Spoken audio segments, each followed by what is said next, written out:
O presente curso tem o objetivo de preparar o aluno para realizar a prova de Biologia do Enem, com segurança, a fim de obter ótimo resultado. Apresenta conteúdo preparado especialmente para familiarizá-lo com a forma e a linguagem presentes no exame, aumentando assim a capacidade de entender e resolver as questões. Além disso, abordando os principais temas da área como ecologia, evolução, genética, citologia, etc. O curso treinará profundamente o aluno para a hora da prova. Escolha o que deseja fazer ou peça a ajuda de seu professor. Escolha o que deseja fazer ou peça a ajuda de seu professor. Nesta aula, aprenderemos sobre a citologia, o estudo das células. A aula abrangerá os tipos de células existentes nos seres vivos, a estrutura e também as fases de divisão de uma célula, mitose e meiose.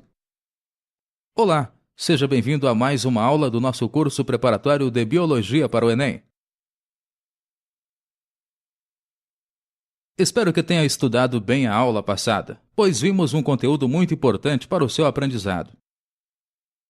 Dessa forma, vamos recordar esse assunto. Na última aula, nós estudamos sobre a fisiologia vegetal. Vimos quais são as partes dos vegetais, aprendendo a função de cada uma delas. Vimos também sobre os hormônios presentes nos vegetais, que auxiliam no seu crescimento e desenvolvimento. Além disso, aprendemos algumas classificações das plantas, que nos ajudaram a entender suas mais variadas formas. Na aula de hoje, aprenderemos sobre a citologia, como funciona uma célula, toda a estrutura celular. Além disso, também estudaremos como acontece a divisão celular, mitose e meiose. Por último, veremos como é o metabolismo de uma célula. Agora já podemos iniciar a nossa aula. Vamos lá! Citologia. Citologia é a ciência que estuda as células, estruturas que compõem os órgãos e tecidos dos seres vivos. É a ciência que estuda a estrutura, a composição e a fisiologia das células. Esse estudo acontece através das membranas celulares do citoesqueleto, das organelas citoplasmáticas e dos componentes nucleares. Células. Todos os seres vivos são feitos de uma ou mais células. Célula é a menor unidade estrutural básica do ser vivo. De acordo com a quantidade de células, os seres vivos podem ser unicelulares ou pluricelulares. A maioria dos seres vivos existentes são compostos por uma única célula, ou seja, são unicelulares. Exemplos de seres vivos unicelulares: bactérias, protozoários, algumas algas e fungos. Já os animais, as plantas, muitos fungos e algas possuem diversas células que formam seu organismo e, portanto, são chamados de pluricelulares.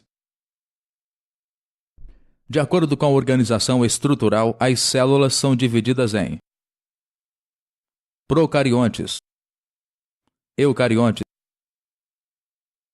Clique aqui para aprender sobre as células procariontes. Célula procarionte. As células procariontes ou procarióticas também são chamadas de protocélulas. As células procariontes apresentam um número reduzido de membranas, estando geralmente presente somente a membrana plasmática. Ao contrário das células eucariontes, as procariontes não apresentam um envoltório nuclear separando os cromossomos do citoplasma. As células procariontes não possuem a carioteca, que é uma membrana que separa o material genético do citoplasma.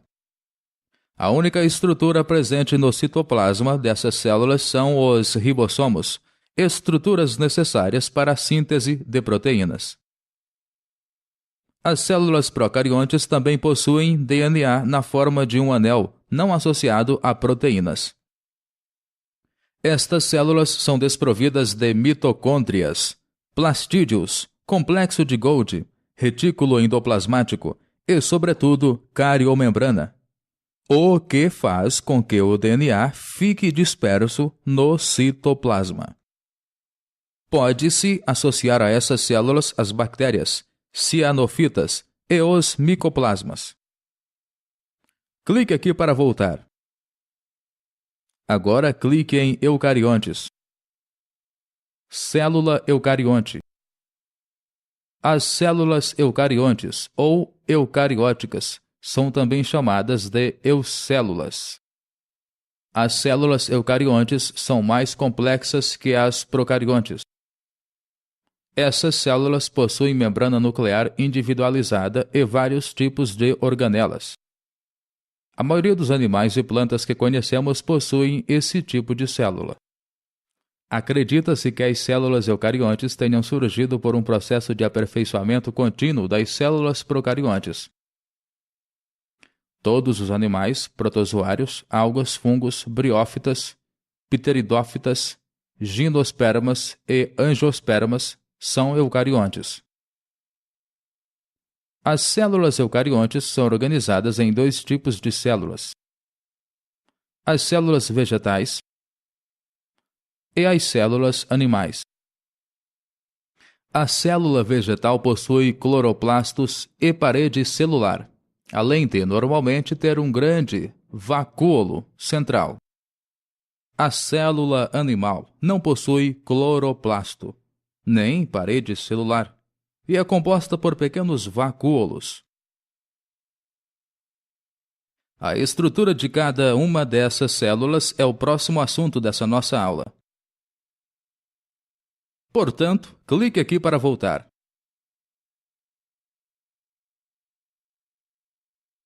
Muito bem, vimos muitas coisas sobre as células, não é mesmo? Mas antes de estudarmos sobre a estrutura celular, responderemos a 2 exercícios. Então, vamos lá. As células procariontes não apresentam um envoltório nuclear separando os cromossomos do citoplasma. Verdadeiro? Falso? Resposta correta. Clique sobre o botão Continuar para prosseguir. De acordo com o conteúdo da aula, concluímos que a samambaia é um ser procarionte, eucarionte. Resposta correta. Clique sobre o botão Continuar para prosseguir. Estrutura celular.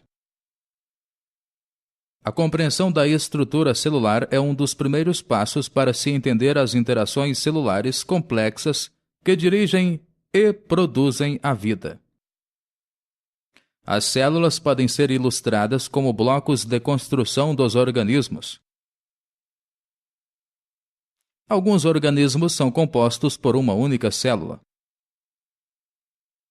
Outros, como nós mesmos, são compostos de milhões de células, que trabalham para executar as funções mais complexas e que nos fazem diferentes de bactérias. Célula bacteriana.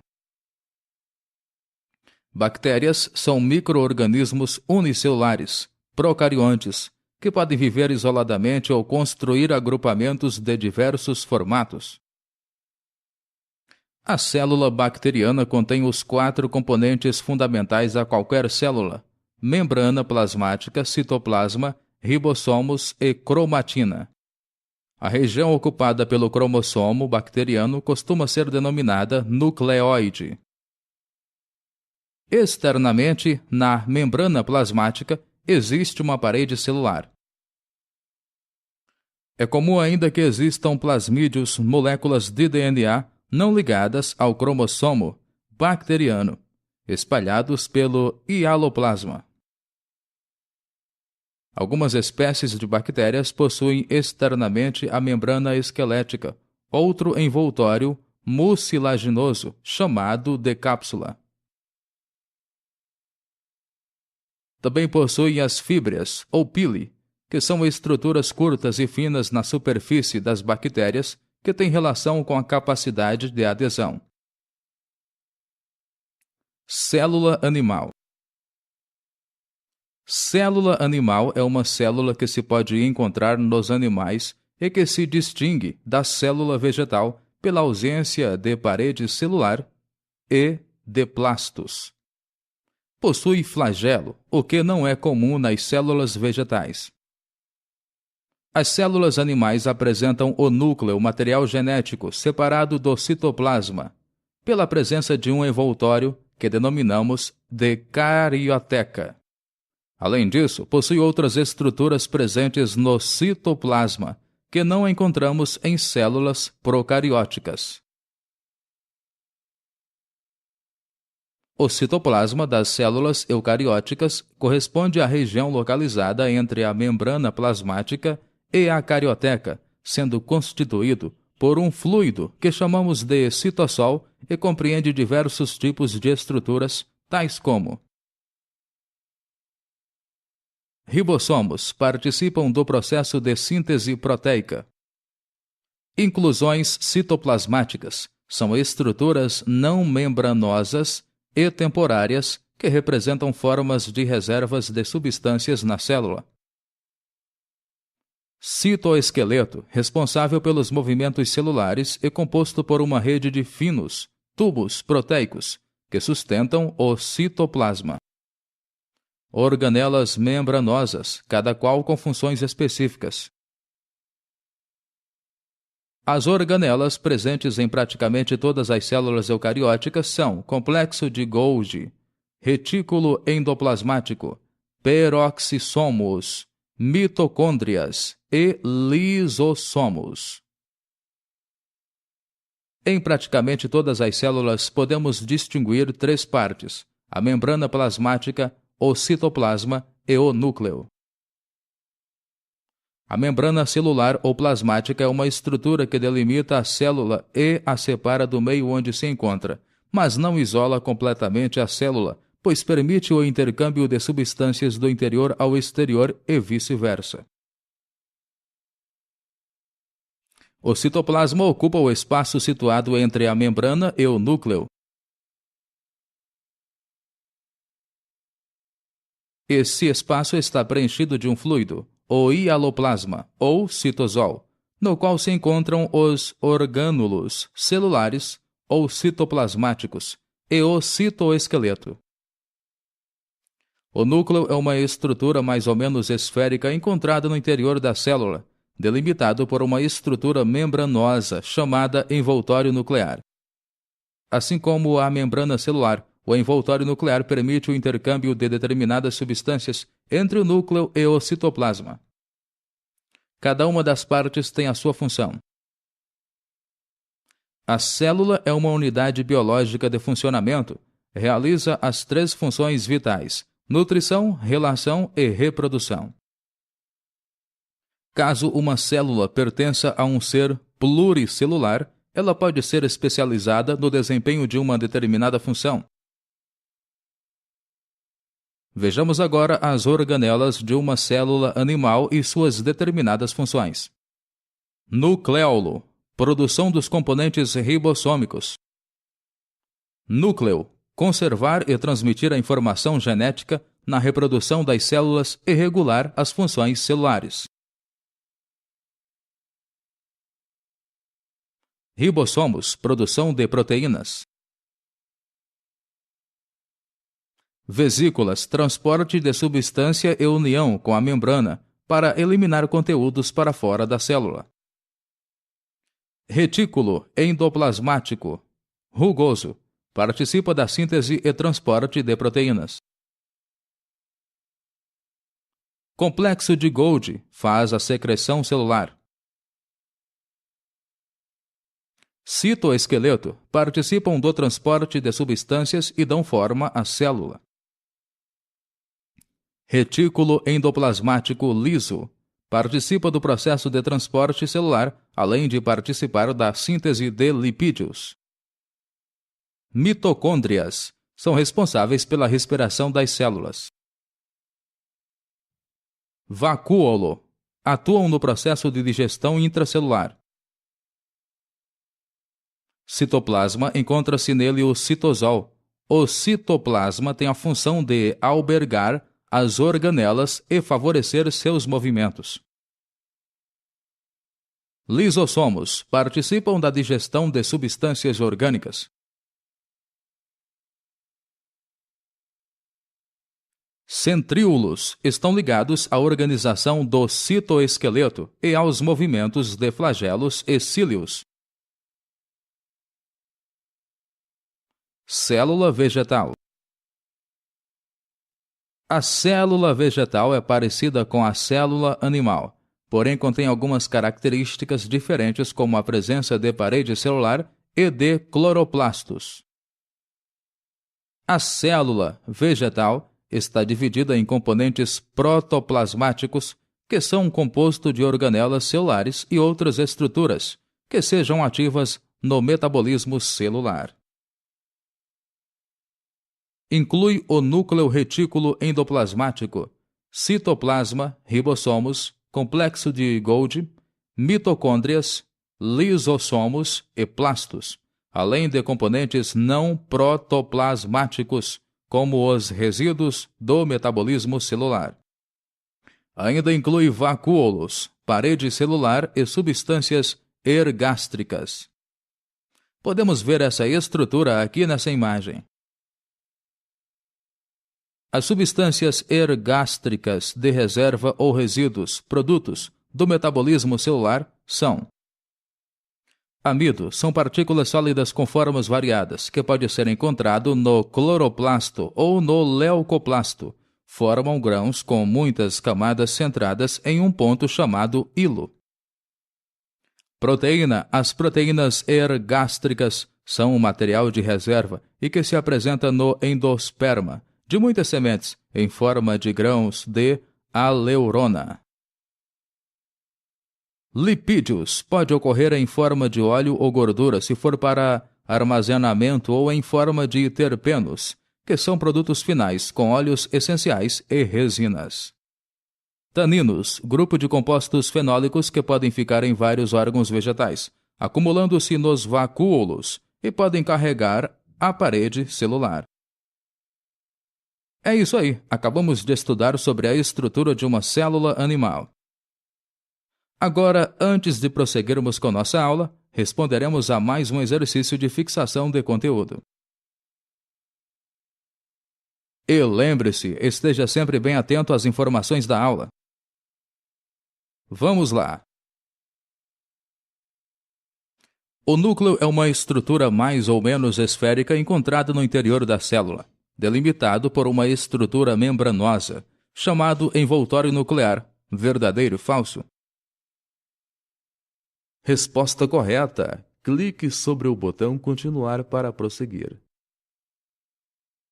Divisão celular. A divisão celular auxilia na reprodução dos organismos unicelulares e, portanto, é de extrema importância na reprodução assexuada.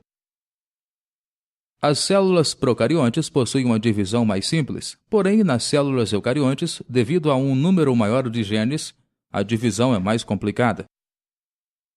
Isso ocorre também porque nas células eucarióticas a divisão serve como base para produzir células, substituir as células antigas e para a regeneração.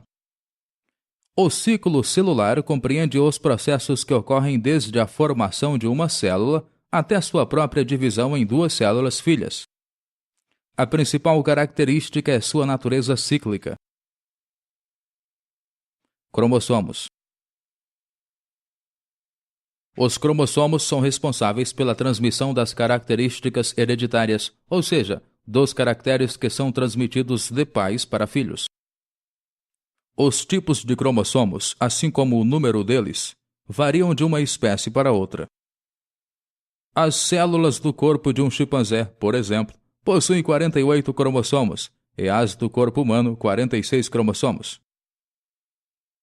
Os cromossomos são formados basicamente por dois tipos de substâncias químicas, proteínas e ácidos nucleicos. Células diploides e haploides.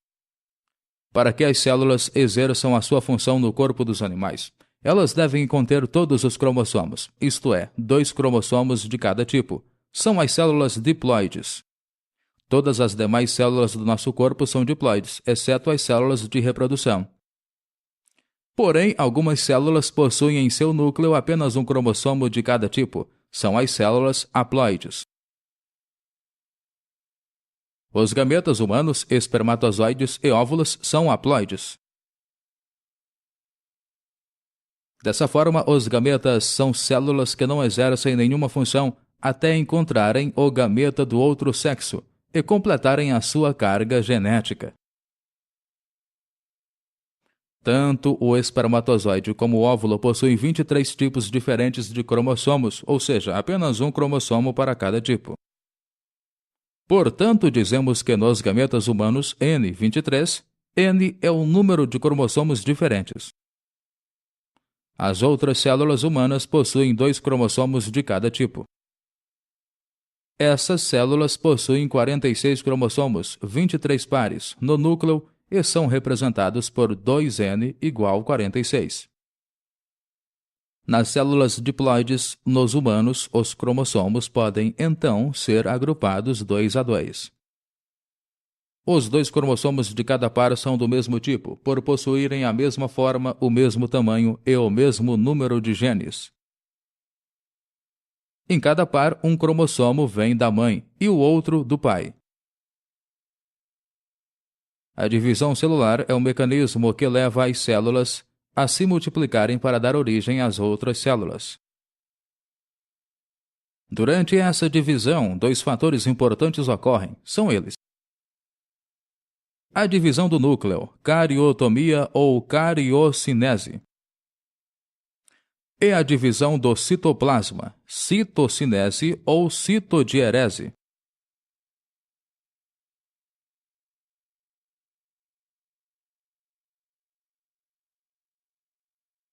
E o processo de divisão celular pode ser resumido em 2 grandes etapas: mitose e meiose.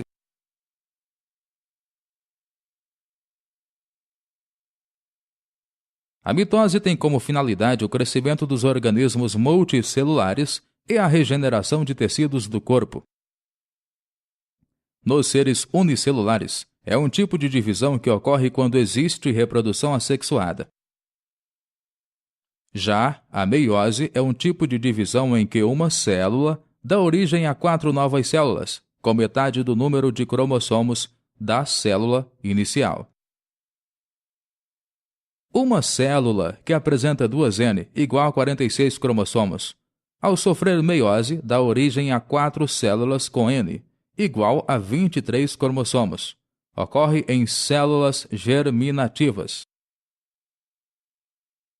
A finalidade da meiose é proporcionar variabilidade gênica dos organismos, sendo o tipo de divisão que ocorre no processo de formação de gametas nos indivíduos que apresentam reprodução sexuada. Bem, agora vamos estudá-las mais afinco. Mitose. A mitose é um tipo de divisão celular essencial para continuarmos a nos desenvolver, a crescer e a repor células perdidas. A mitose se inicia com uma célula diploide 2N, ou seja, com o número total de cromossomos da espécie, no caso dos humanos 46.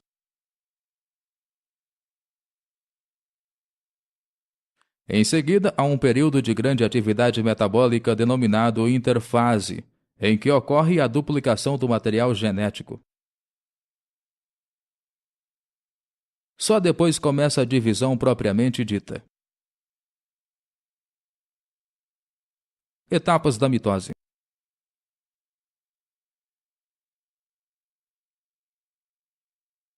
Prófase. Nessa fase, a cromatina, material genético, inicia sua espiralização, transformando-se em cromossomos, contendo 2 cromátides irmãs. Os centríolos, ausentes nas células vegetais, se posicionam em polos opostos e entre eles aparecem as fibras do fuso. Há o desaparecimento do núcleo e por fim ocorre o rompimento da carioteca, membrana nuclear. Metáfase. Aqui, os cromossomos atingem a espiralização máxima e encontram-se na região central da célula, plano metafásico, presos às fibras do fuso. Anáfase. Na anáfase, as cromátides, irmãs, migram para os polos opostos das células devido ao encurtamento das fibras do fuso. Telófase. Na telófase, a divisão do núcleo, cariocinese, e do citoplasma, citocinese, é finalizada. Os cromossomos voltam a se desespiralizar, e a carioteca e os nucléolos reaparecem. Por fim, formam-se duas células idênticas, a célula-mãe, célula que originou todo o processo. Porém, quando a célula ainda não iniciou sua divisão, existe o processo denominado de interfase. Durante esse período, começam os preparativos para a divisão, e a interfase é subdividida em 3 etapas. Período G1. Essa primeira parte ocorre antes da duplicação do DNA. A célula aumenta e realiza o metabolismo normalmente. Acontece a duplicação do centríolo. Período S. O DNA e os filamentos de cromatina são duplicados. Período G2. É o intervalo que ocorre entre a duplicação do DNA e o princípio da divisão celular.